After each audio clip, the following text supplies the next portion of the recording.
पुणे जिल्ह्याचं नंदनवन समजलं जाणारं मुळशी तालुका पण सध्या इथला शेतकरी भीतीच्या छायेखाली आहे।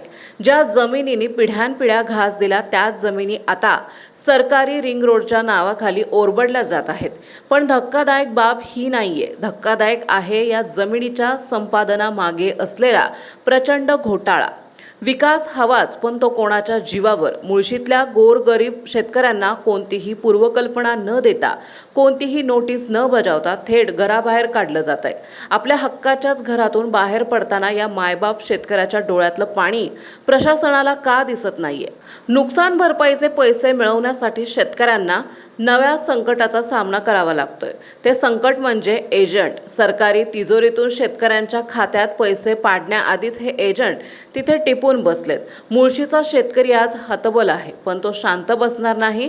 विकासाच्या नावाखाली सुरू असलेला हा लूटमारीचा धंदा तात्काळ थांबला पाहिजे। जोपर्यंत प्रत्येक शेतकऱ्याला न्याय मिळत नाही आणि भ्रष्ट एजंट साखळीवर कारवाई होत नाही, तोपर्यंत हा लढा सुरूच राहील।